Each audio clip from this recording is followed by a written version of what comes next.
OFW from Dubai for 7 years, isang magulang na ang gusto ay mabigyan ng magandang buhay ang pamilya. And finally, because of this business, nakauwi na siya for good. Hi everyone, I'm Arlene Marquez, an ex-OFW in Dubai for more than 7 years. Finally, nakapag-for good na ako because of this opportunity. Bakit ako nag-OFW before? Kasi wala naman akong nakitang magandang opportunity, and then para din sa anak ko, kaya ako nag-Dubai. Kasi actually, Dubai is isa yung sa minamanifest ko. May mga pictures before sa Dubai. Someday makakapunta ako dito. Yun pala, yung pag mayroon kang imamanifest with action, pagkakatotoo talaga siya. Then finally, Dubai ako. Akala ko, yayaman na ako doon. Yun pala, puro resibo naipon ko. But anyway, malaki din naman ng income, pero yung malayo ka sa anak mo at sa family, which is Yun ang di kayang tumbasa ng pera. Yes po. Grabe. So, bilang isang OFW, ano yung naging turning point mo na bakit nag-decide ka ng magnegosyo na ako? It's time. Kahit nasa abroad ako, sisimulan ko na to. Yes po, kasi ako, hindi naman din ako pabata. Yung anak ko, lumalaki siya na hindi ko kasama. Tama.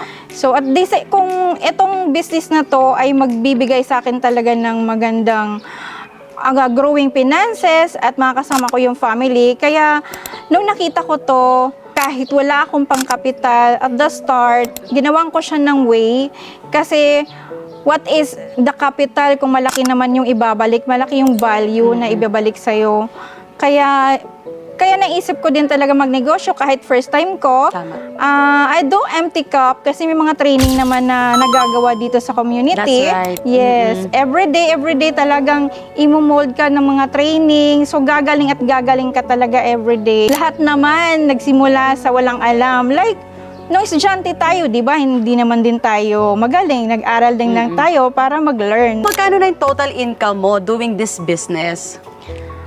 My total accumulated income is 120,000 in this business. Ang galing. Yes. So, part-time. Yes. So, ang sarap sa feeling nun, di ba? May negosyo kang part-time. Yes. So, anong message mo sa mga OFW na nanonood ng video na to? For sure, may magulang din na nanonood, Yes. may anak, Yes. or siya mismo nasa abroad, Yes na po. kaya nag-abroad dahil sa pamilya. Message ko sa inyong mga OFW, actually hindi naman tayo habang buhay na sa abroad.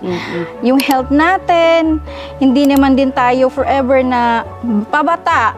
Diba? Tama. So yung ating edad paurong, hindi tayo forever na nandyan. Alam nyo ba na nagtatrabaho tayo sa mga employer natin na sila lang yung mayaman, hindi tayo? Correct.